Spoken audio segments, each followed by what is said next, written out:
Hi everyone and welcome back to my channel. Today I'm going to be reviewing the movie Materialists. This movie stars Dakota Johnson, Chris Evans and Pedro Pascal as the main characters in the film. I thought this movie was very good. I'm going to start with the pros first. Dakota Johnson is so charming. She has this effervescence to her, this confidence to her, and just a very light-hearted but also a layered character. She is flawed, but I think her portrayal of her character was very well done. Her flaws don't override the confidence and the strength of her character. Next, we have Chris Evans. Chris Evans also plays a very subtle role. He does his best with the amount of material he's got. He doesn't have a very meaty role in my opinion, but he does do a competent job. His acting is, of course, as always, really well delivered. He's got a crisp delivery, which I really like. Pedro Pascal plays, in my opinion, the most interesting character. Somebody who has secrets and has his own past that we get glimpses of. But I like the mystery that was there with his character.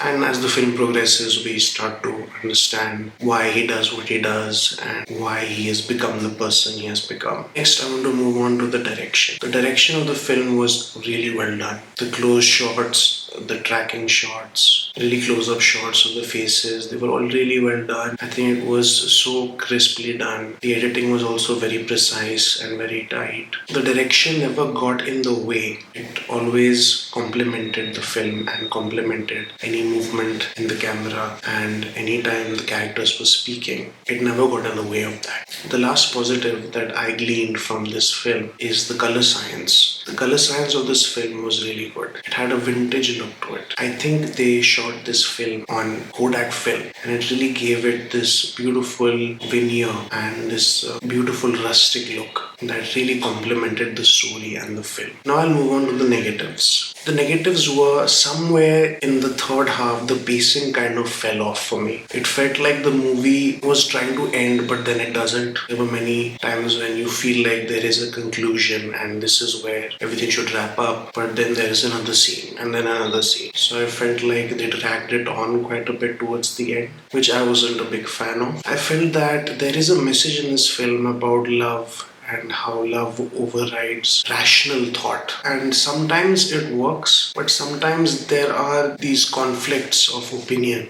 that I don't feel are very well realized. There are different opinions of different characters, and the dialogue really complements those characters. But the opinion doesn't really always come through and doesn't really feel earned or validated in some scenes. So that was something I was not a big fan of. Overall, I think this is a great watch, and as a romantic comedy, it does well. Anyone who watches this film and is a fan of dramatic and romantic films will really enjoy it. I'm going to give this film a 3 out of 5, and thank you so much for watching. Please like and subscribe, and I'll see you on the next one.